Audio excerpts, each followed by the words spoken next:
Hello and welcome to Shouting Over the News, our weekly roundup of some of the news. I'm your host Dylan, joined today by Mark. Hello. And Jack. Hello, how's it going, everyone? Nailed it. I'm taking over the hosting duties today purely because Mark's lost his voice a little bit, so we figured I'd give it a go and give him some rest. I went to a gig and my voice is a little bit shredded, so let's see how it goes. Maybe I'll just have to stop talking like halfway through the episode, but I'll probably be alright. That would be pretty bad. It would be just me and Jack being slightly confused about some news, because as I said in the chat, obviously not said here, I've had a busy week, so I haven't followed much gaming news. I've seen what we've talked about on like our little Discord channel and some other stuff that's just popped into my world, but I've mostly been out of it, so maybe it was the bad choice to make me the host, but I can just lead the way while you guys provide the information. And I figured a good place to start, I've put down on this thing just the order I had my news stories up in, but I think that's a bit stupid. I think the biggest sort of story we've had this week is the Battlefield 5 reveal, right? I mean, similar to how we had the COD reveal last week. Yeah. Yeah, I can't think of anything else that's happened this week that's as crazy, big, and also fucking dreadful as the Battlefield 5 reveal. Why do you think it's dreadful? No, the Battlefield 5 looks cool. I think what's dreadful is the fact that no one's talking about Battlefield 5, are they? Yeah, it does feel a bit weird. Like they had that event and then it sort of just, I don't know, I guess mellowed out a bit. I think a similar thing happened with Call of Duty, though. I mean, to be fair, I'm not really in the circles that will talk about either of those. Yeah. Out in my daily life, so it's easy to avoid. But I've not really noticed any difference between the level of chatter about Call of Duty and about Battlefield. So, no, but I didn't mean no one's talking about Battlefield 5 as in it hasn't had any response. Yeah, I mean, okay. Call of Duty Black Ops 4 had its reveal, and its reveal was, as you guys described last week, I think quite successful for Call of Duty. Yeah, so I thought this at first, and then when Jack said about the dying down, I see what you mean. Whereas Battlefield 5 revealed what appears to be quite a cool game, and from looking at what they're doing to the multiplayer and the various modes, it looks like they're making some quite significant changes to the way that works, some of which seem to be for the better, and yet all anybody can talk about is that there's a woman on the cover. Yeah, I mean, I spend a fair amount of time reading through like video game Twitter, like that sphere. And since Battlefield 5 has been announced, that is all anybody has spoken about. Yeah, it's a bit absurd, and I mean, I can't. Why are people going to Battlefield for their historical accuracy? It's a game famed for its ridiculous stunts of jumping out of planes and shooting people midair and then landing in a different plane. Yeah, exactly. It's nothing. There's no semblance of it has ever been recreating war. It's about doing stupid shit, shooting a plane down with a tank that you've blown into the air. Yeah, I don't understand. I mean, for starters, I don't understand it because I think it's really cool. Mm. My response to it when I saw that front cover and that reveal trailer, I was like, yeah, that's really fucking cool. Good for Battlefield. Not even from like I think women deserve to be a more thing perspective. I do, but I just thought it was cool. I think it looks like a cool cover of a video game. Exactly. Yeah, I think I feel like whenever they have like a big reveal like this, they're always going to be I guess it's like the few people that will be Battlefield players, and by few I mean that there is quite a few people playing Battlefield, so few is not a small amount of people, but there is always going to be people who are going to be nitpicking and trying to figure out ways that they can like sort of trash a game's announcement, and it just feels like that cover looks awesome, but at the same time people are sort of like, well, there shouldn't be women on it, and it's ridiculous. I feel like they're picking out such a minute detail of the wider perspective of what that game actually is.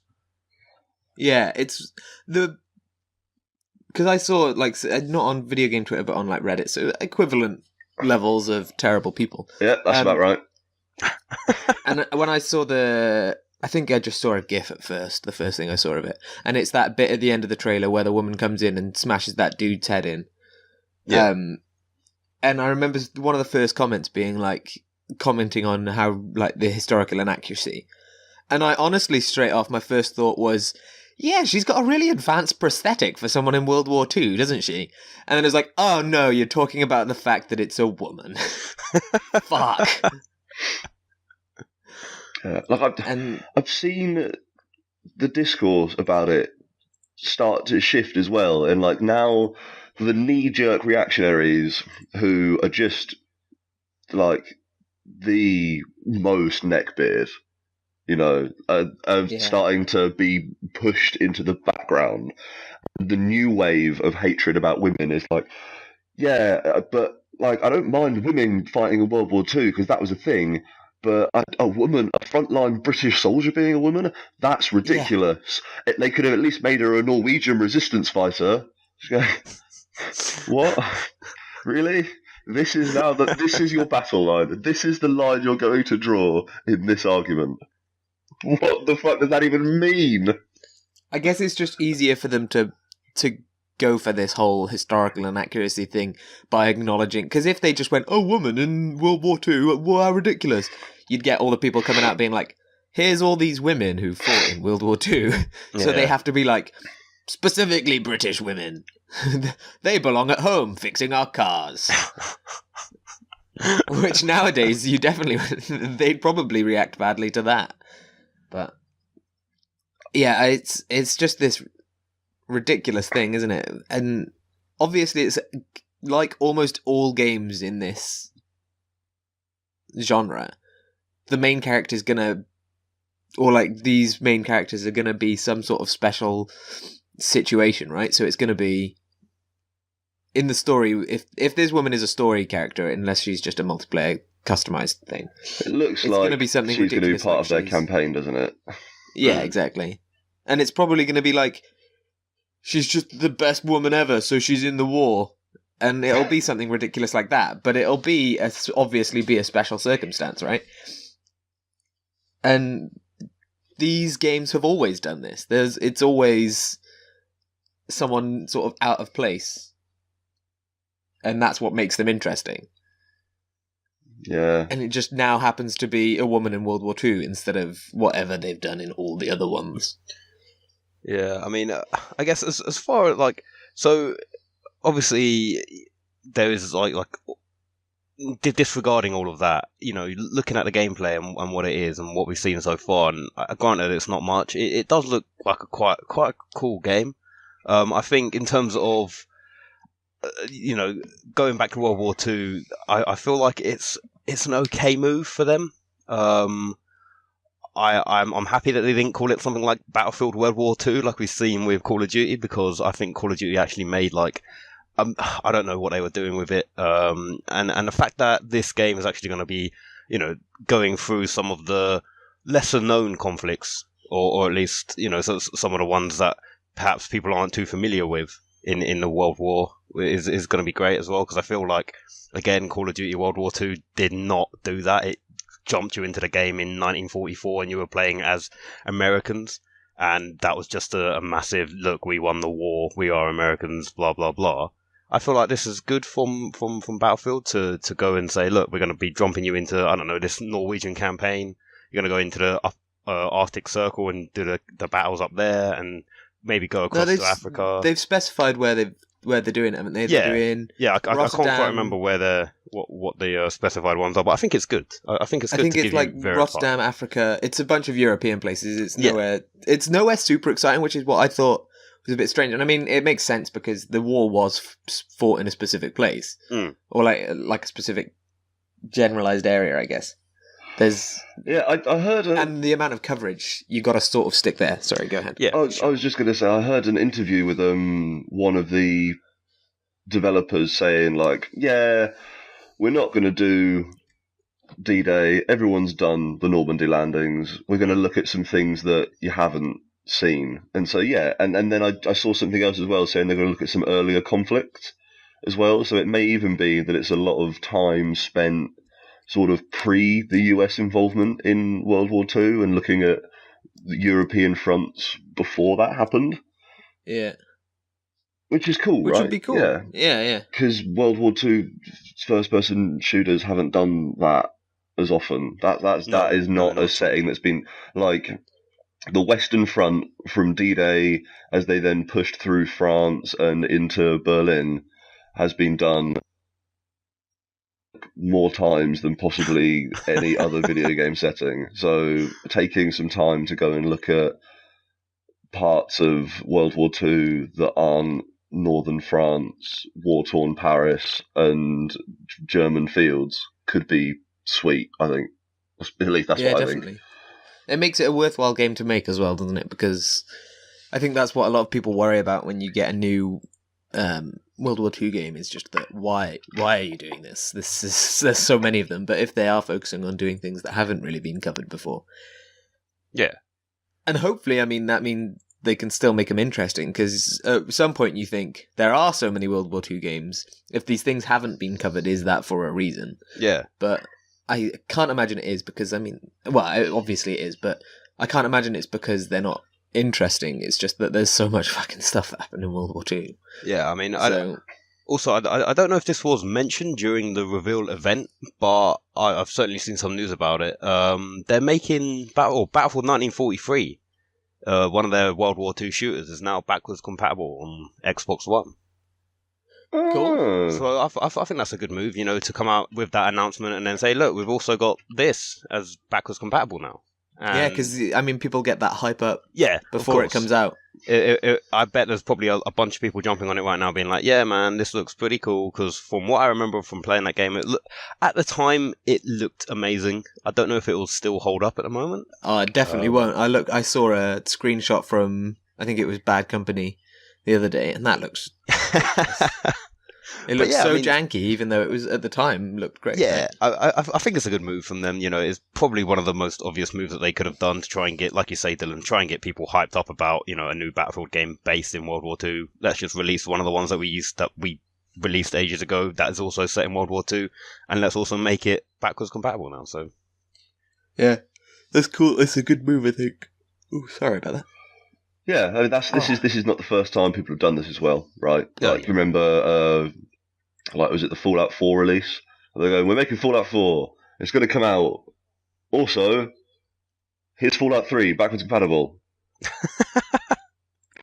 Yeah, it's just a good move, I think, isn't it? It definitely brings awareness of your game. And speaking of bringing old games to new consoles, another Switch port has been announced.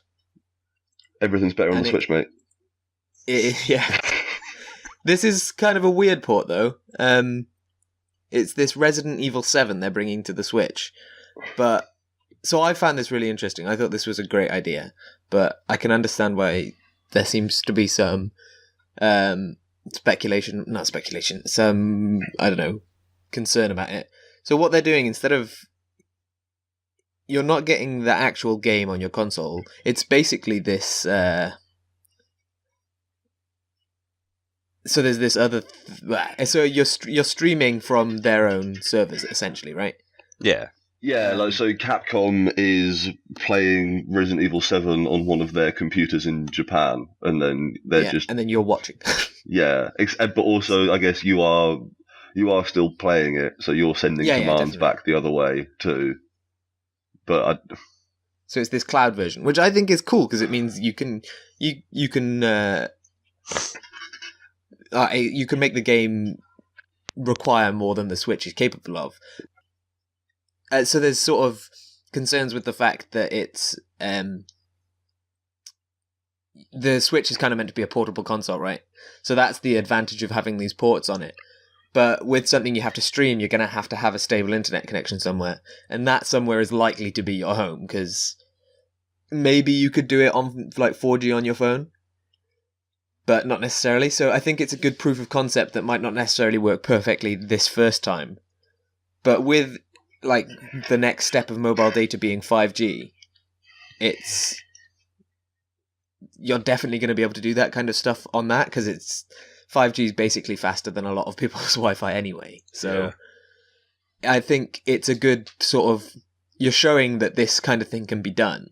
And especially it's with this other thing that has been, I think it's the past few weeks, so maybe there's been a chatting over the news since, but Steam have released their Steam Play thing for Android. And it's a similar thing, right? You're streaming your Steam games on your phone. And so you're not using your phone to power them. You're playing whatever's at home through your phone. And I think that's really cool. And it's just that kind of thing for your Switch, right? It's basically the equivalent. And who's to say that couldn't be a thing that eventually comes to the Switch? Just play your Steam games on your Switch. That would be fucking crazy. That'd be really mad. Do you think... So in terms of, obviously, you know, like you say, you're going to have a stable internet connection to be doing this, like streaming your game. Yeah. Do you think that, like, in a similar vein to what they started doing with the with iPads, as in they started having like iPads that you could get SIM cards in, so that you could actually, you know, have a portable SIM card? Do you think that will be something that they might start introducing into the Switch, where they give it a little bit of an upgrade and you can actually put a SIM card into your Switch, which means that you can actually have that data on the go, and you can actually then play on the go with this service if it becomes a big thing, I guess. That'd be wild. I think it would be interesting, but I guess like most people aren't going to go anywhere with just their Switch and not their phone, whereas if you had an iPad that had a 3G connection, you're more likely to take that somewhere without your phone, because an iPad can do all these communication things, right? Whereas a Switch can't necessarily. So I think you're more likely to, if you've got your Switch, you've got your phone as well, and you can just tether to that. Do you remember the PS Vita tried something like that? Do you remember that? Did they think so? Yeah, the PS Vita, when it launched, you could get one that had a data plan with a SIM card. Man. That was a weird console. I still think the PS Vita was cool. I'm sad it failed. Yeah, I think they officially said that they're stopping making physical copies of PS Vita games like this week. I think that was a little bit of news that happened. Maybe last week. Bummer. I guess I won't be picking up a PS Vita. Yeah. I swear I heard something from the PlayStation people saying that they were looking into going back into sort of handheld. Not like they didn't say it specifically, but they suggested that handheld was kind of the next step, that they wouldn't be leaving it. So it seems to be in entire disagreement with this announcement that they're stopping production. Well, maybe it's just they're going to go back into handhelds, but not the PS Vita. Yeah, that would make sense. Maybe they're going to really push Sony phones. To be fair, they make good phones. Fuck off. Sony Xperias are terrible. Sony's a great... As someone who, until they got their current Google Pixel, had a string of Xperias for many years, they are dreadful. I had the Sony Xperia something when I started uni, and I thought it was great until I dropped it in a toilet. They're so full of bloatware. They're all like that is true. The Sony proprietary apps are just awful. So bad. It's a shame though, because other than the bloatware, they're a good phone. Yeah, I mean it's a solid Android phone, but their software side of it is just poor. Yeah. Mate, just fucking... I've realised there's some technical stuff we should probably go through here. So Battlefield 5 is coming out, releasing to everyone on the October 19th, which is, how close is that to the Call of Duty date? That is 3 weeks before. Okay, cool, right. So Call of Duty prepare for Titanfall 3 right in between. Yeah. I think Still better. I think I enjoyed that joke too much. It's because it hurts, Dylan. It's funny because of how much it hurts. Poor Titanfall. It's my comedy sword. Yeah, and so EA Access and Origin Access get it October the 11th, and if you get the Deluxe Edition, which I don't know what the Deluxe Edition is going to feature, because this game's not going to have any cosmetics or a premium pass to get any expansion packs or maps, you I thought can they get did on have October cosmetics. 16th. I thought that was the point. But then I swear I have also seen a developer saying, no cosmetics, mate. Don't know what you talked about. Sorry, I just dropped out again. But I think, from what I gathered, I think you said that you'd seen that it didn't have cosmetics. So now I'm confused. Okay, so maybe cosmetics, maybe not. Definitely not a premium pass, though. And that comes out on October the 16th, if you want to get the deluxe edition. October the 19th, if you don't. And this Resident Evil 7 thing, also, it's worth noting, this is only in Japan at the moment. Only in Japan, yeah. We should have specified. Yeah, so it's called Biohazard 7 Resident Evil Cloud version. Cloud. It's a sick name. Yeah, and so this is not. There is precedent to this. Phantasy Star 2 has a cloud version as well, called Phantasy Star Cloud version for the Switch. Ah, okay. And so that. So it must be something that they've sort of got working, you know. Well, not necessarily working, but yeah, there's precedent to people doing this. Yeah. So I've obviously misread whatever I've seen. Battlefield is going to have cosmetics. Yeah. Okay. And this.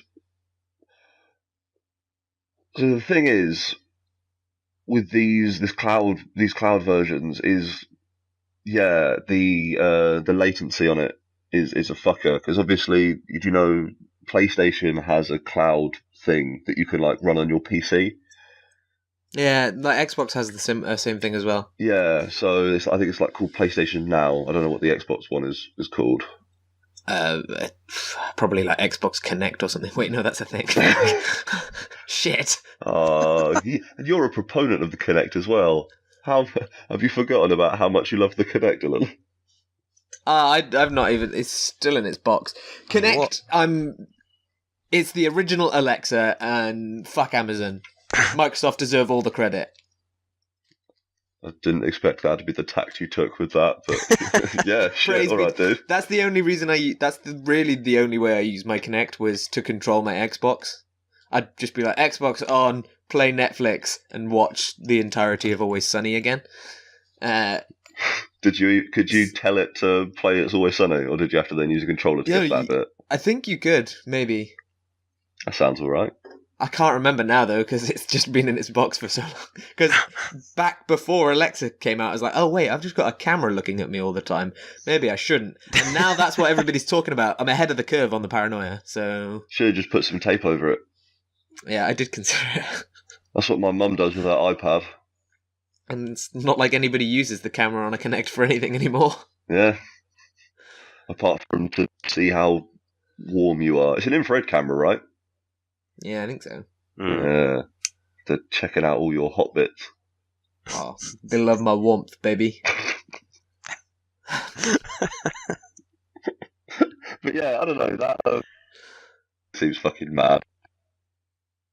I guess that's Capcom has their servers there, so it makes sense that it only works in Japan at the moment. I would be surprised if they took it out of Japan, because they would have to set up a bunch of servers running copies of Resident Evil 7 in whatever country they wanted to release it in, which seems like... Yeah, and they'd have to do it limited, because you couldn't release it in every country, because you'd need a server in every country, otherwise it would just be two. Well, not necessarily every country, but at least a good selection of regions. Right? Yeah. And there's something weird about the release as well, because, you don't... When you buy it, you actually pay $13.50 and you rent it for 180 days, because that means... it didn't clock to me until I read the very next sentence in the article we are taking this information from, but it means that...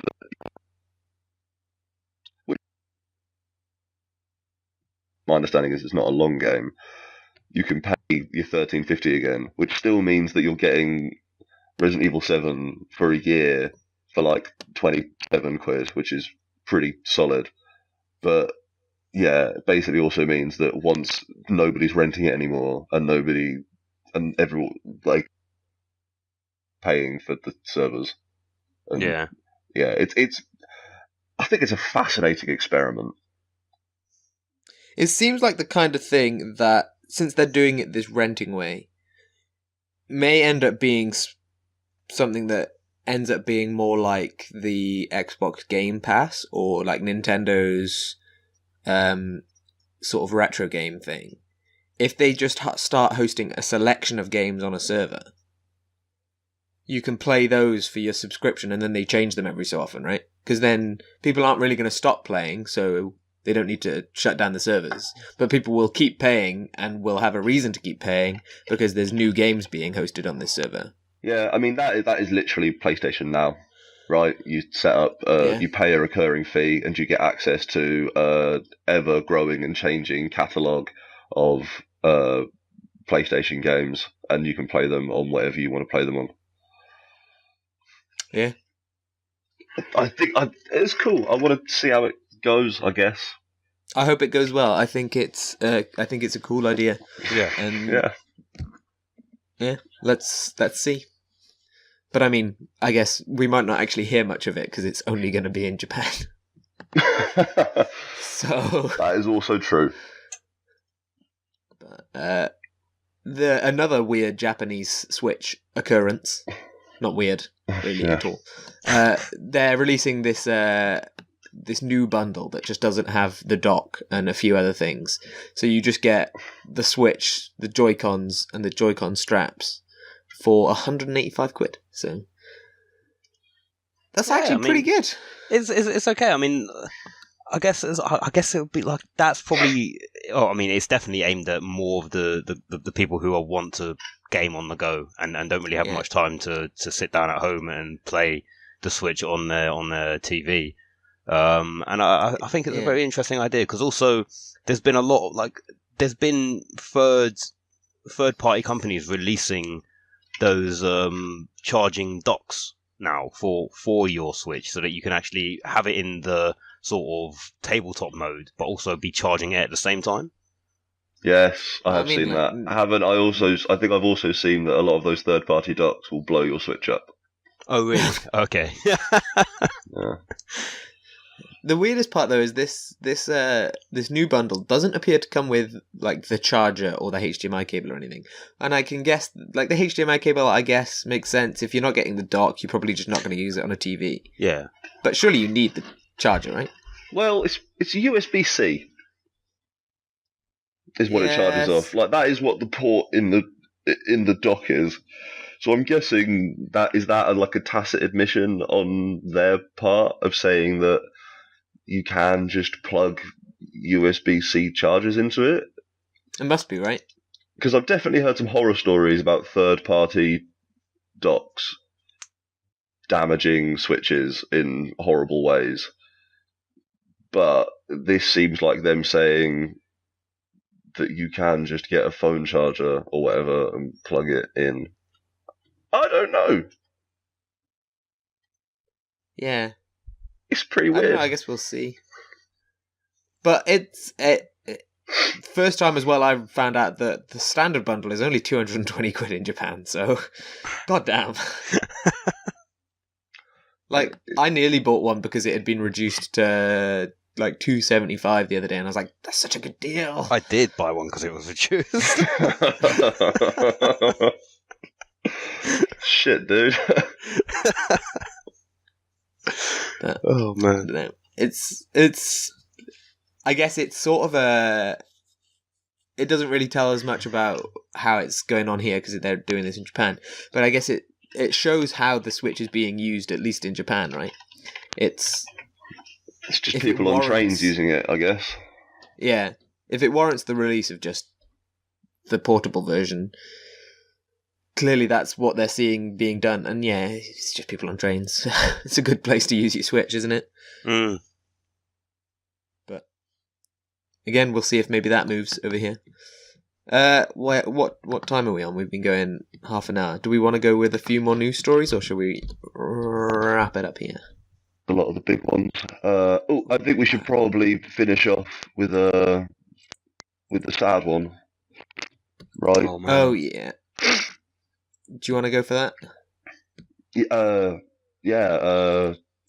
John Bain, Total Biscuit, passed away on yesterday. Yeah. Yeah. It's I don't know. It's weird. I actually am consuming Total Biscuit content for quite a long time. Yeah, it seems like he's been around forever. I mean, for how the internet is now, basically, right? Yeah, exactly. He started really early on YouTube, and I mean, I didn't even ever follow him particularly closely, but just because of how sort of ubiquitous he's become in gaming circles, it's you end up watching his stuff. Yeah, exactly. He made so much of it and such good content that, yeah, like you say, feels like he's been around forever. So it's. I think it's kind of shocking for everyone, isn't it? Because that feeling of he's been around forever, you kind of felt, well, he'll just keep being around, right? Yeah, exactly. He's ill, but he'll still be here. Yeah, totally. Strange. Like I remember when he got cancer, but he was like, I'm not gonna let it beat me. I'm gonna keep doing all my shit, and then it went into remission. And then I also remember last year when he put up on his Twitter being like, it's returned and it's basically as bad as it can be, and there's nothing I can do about it. And then obviously, I think we even spoke about it on this show when he retired from games criticism and all this other stuff and decided he was going to stop doing everything that he was doing a few weeks ago, I think. Yeah, not long ago at all. Yeah. And passed on the 24th, so Thursday, I guess it was, not yesterday. Yeah. I think it all came out yesterday, though. Yeah. It was late, so it was people found out yesterday. Yeah. Yeah, it's. What was it they said? He said when he sort of announced his retirement from criticism, they intend on keeping the Total Biscuit channel going with his wife, right? So I don't know what's going to happen there, but. Yeah, I mean, I think will carry on. Yeah, like his podcast will continue on. It seems like he's survived by his wife Jenna, who will continue doing his work. I know people have sort of taken his death as a excuse to drag up some of the less positive things that he did for video games criticism, and I think, let's not rose tint away who he was and what he did, but also I do think overall, on the whole, he was a positive voice in the industry. Yeah. So, yeah, it fucking sucks, man. Yeah, I know. I'm sure Chaw will have something sad to say about it, because I think Chaw followed Total Biscuit quite a lot, actually. Yeah, from what I remember, Chaw just watched a lot of that kind of stuff, so yeah, I think it's inevitable. Chaw followed him on his shoutcasting side, didn't they? Yeah, definitely. Or I guess the dude was legit. He was probably just a video game commentator, right? It's probably disrespectful to call him a shoutcaster. Mm. Yeah, it's that's kind of strange, isn't it? That's kind of shoutcasting is just what I think of when you think of video game commentator, because people get excited about games. It ends up often being shouting, doesn't it? It's very true. Yeah. I don't know. I think if you want to go and consume some Total Biscuit content, he does a really funny Let's Play of Terraria with Jesse Cox. If you want to honor the man's memory, that is like fucking 40 hours of him being really, really funny. So that's at least my fondest memory of Total Biscuit. Yeah, it'll be sad to see him gone, but at least he's left a legacy. So yeah, dude. And there's no way people have watched everything he's put. Well, some people probably have, but there's going to be a lot of content for people to go back and consume if they're ever feeling a bit in need of some cynical Brit. Well, I don't know. I've bummed myself out. What now. a note to end that on. Yeah. Shit, man.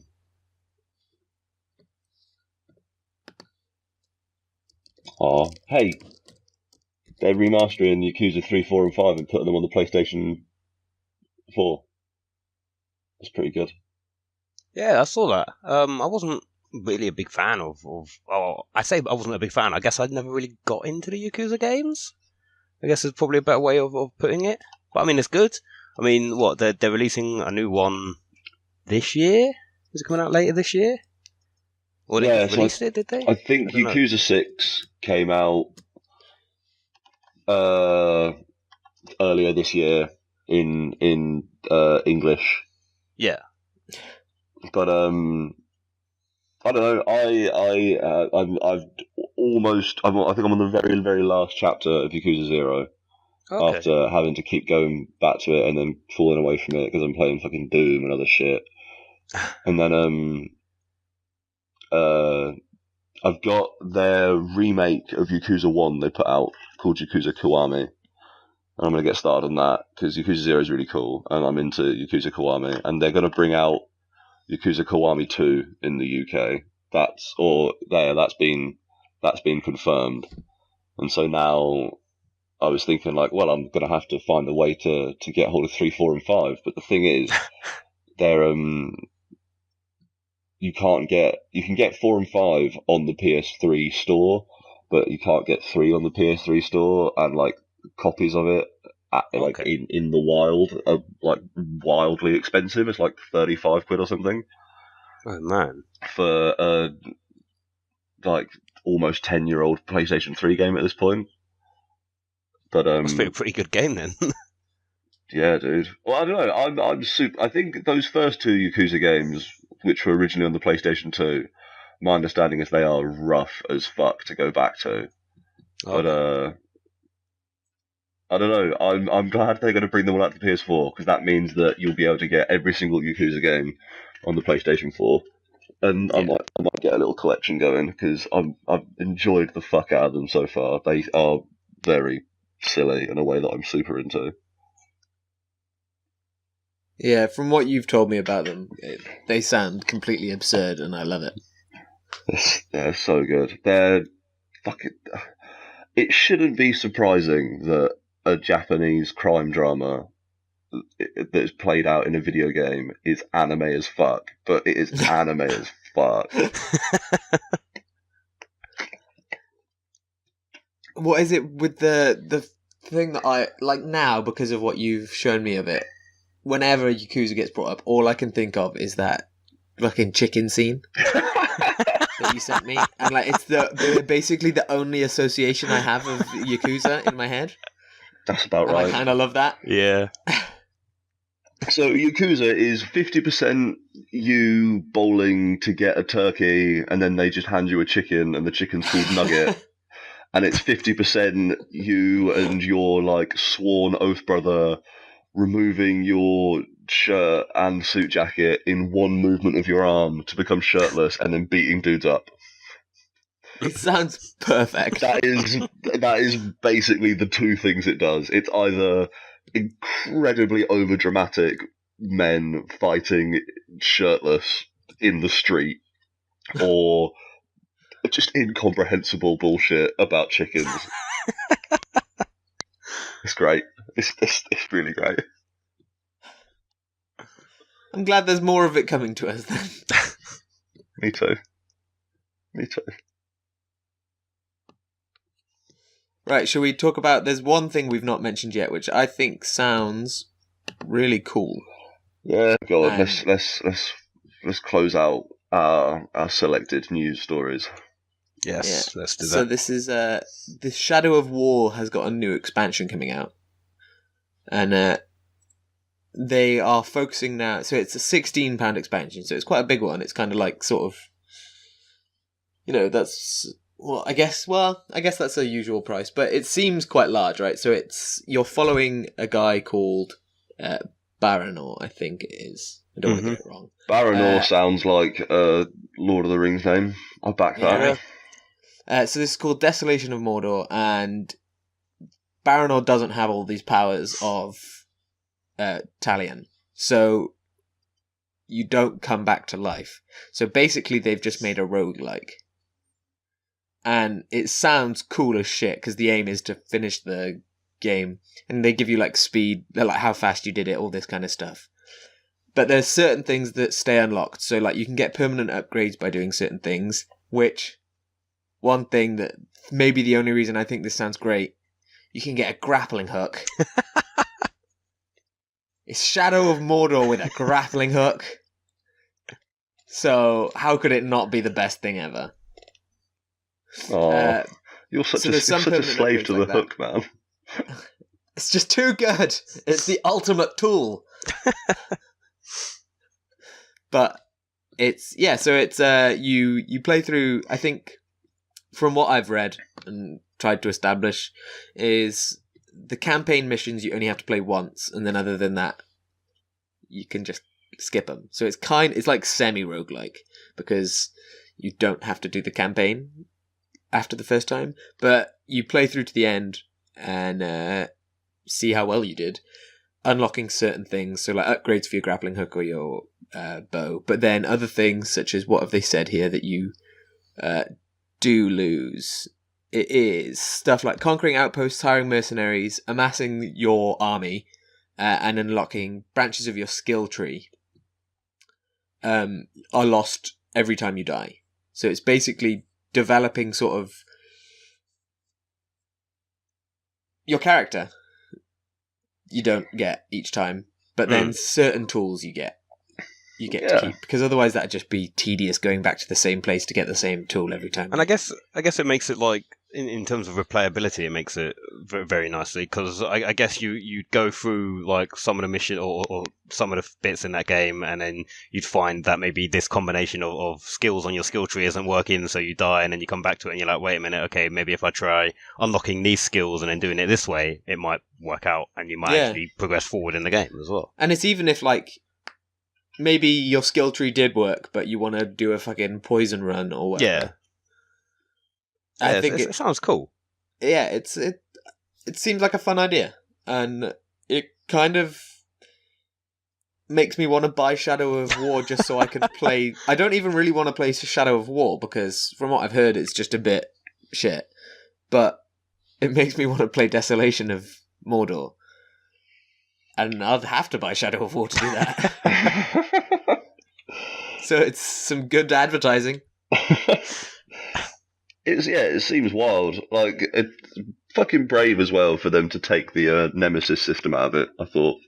Yeah, because that was like their whole big thing, but from the sounds of it, it's not gone well in Shadow of War for whatever reason. Maybe they like overdid it. But getting rid of it completely, I mean, it shows off the other parts of the system, I guess. It shows off the other part of the game. Yeah, the combat they stole from Batman. It's good combat. And now with grappling hooks and gliders, everything else they stole from Batman. I don't know. This is just Batman Lord of the Rings. Yeah, I do want to know what it's like to zip around Mordor with a grappling hook. That does sound like a lot of fun. I hope they release a special edition of Arkham Mordor. Wait, no, fuck. Mordor Asylum. There you go. Nailed it. It would actually be quite fun to see fucking Talon and the ghost of Celebrimbor interacting with the Joker. Oh, that would be pretty good. I think that would be pretty sweet. You'd just be so confused. Just being so grumpy the entire time. It'd be great. I'd love it. But yeah, and I feel like that's kind of Shadow of War very much sort of just fell away into the background from what I've seen. It didn't make a huge impact, and obviously because of the microtransactions thing, nobody wanted to play it because you had to buy the end of the game. And it's nice to see that they're coming out with sort of other stuff that makes it interesting. Hopefully it brings it back, because that free weekend I had of Shadow of Mordor was great. What, the free weekend of Shadow of Mordor in which you beat all of Shadow of Mordor? Yeah. Fuck yeah! It was only free for a weekend. I was going to try and beat it. No, that's legit. I back that. Although, I'm still disappointed in the boss fights in Shadow of Mordor. There's like one good boss fight, and then the other two are quick time events. And it's this is pointless, but oh well. Whatever. This is a long silence. Yeah, mate, this is brutal. I'm sorry. End it now? Or? I think this is probably the end, right? If this is the best we can do. That's a good. It's definitely a good calling point to just call it quits. I think. So what do we have to do at the end? We have to. So this has been Shouting Over the News. You can find us on SoundCloud and iTunes as Shouting Over Static. Which we'll be coming back to next week. We'll have our Splinter Cell Conviction episode, which is showing to be a very negative episode. I'm on the last level. I'm almost done. Oh man, I think I've got like a couple of levels left. What level are you on? What have you just done? The Abraham Lincoln stuff. Fucking hell! What? I'm still so early on. You go to the Lincoln Memorial. You don't actually hang out with Abraham Lincoln. Yeah. Where does this game go? I was trying to say it without like spoiling it. I was like, wait, how do I say this without like spoiling Just say you go to the Lincoln Memorial, Jack. I'm sorry, man. You're about halfway through, I think. Oh man, shit! I'm gonna have such a shit week. It's like pro tip. I managed to get through like 3 levels really quickly last night in about an hour and a half. If you just give up on the stealth because it's kind of clunky, and you play it as like an action game where you start off stealthily, it's a lot better. If you just go, I'm not going to worry about doing melee takedowns. Oh no, everybody. I always shoot people. Yeah, if you just kind of commit to sitting behind cover and shooting people, and then running to the next bit of cover and shooting someone, and then climbing onto the roof and then shooting someone, it's actually not too clunky. But I was trying to play it as a stealth game for a while, and just constantly getting fucking smoked and restarting and playing the same checkpoint over and over again and becoming miserable. I think I'm still sort of very much in that stealth mode, and I feel like, that's probably a good idea to try and power through in this last week of playing it. So this is what we've got waiting for you, listener, next week. I still kind of like it. I'm probably going to have some nice things to say about it. I don't know. I'm not. It's not completely negative, but you can also find us on YouTube at Low Expectation Media, where we upload the same podcast a week later, but with like a logo. So shout out to that. We've got Facebook now. Fuck yeah! Oh yeah. You can also find us Shouting Over Static on Facebook. I'm not sure if Chor set up a Twitter, but we've not posted anything on Facebook yet, so he's not doing a good job anyway. That's it. I think that's it. That covers our social media presence now, right? Yeah. I don't think we have like a Snapchat or Instagram yet. We should get a Snapchat. I'll just keep taking pictures of me playing video games. It's just Tom sending nudes with games in the background. Oh no. He's not on the podcast anymore, but he runs the Snapchat. That's it. So I guess we'll finish. That's been me, Dylan. I've been Mark, and I've just found out Amazon Video has renewed The Expanse for a 4th series. I'm fucking hyped. So that's me over the moon. I'm a happy Mark. I'm glad. Has that been you, Jack? Yes, it has been me. Sorry, the audio cut out and I couldn't hear anything, and I assumed that people were going to be like laughing at me not mentioning anything. So yeah. No, it was just a long silence. We've had a lot of those today. Yeah, it's been good. It's been a good day. This connection's just been fucking terrible. Yeah. This is what I get for going home. Right. God damn. Bye, everybody. Bye.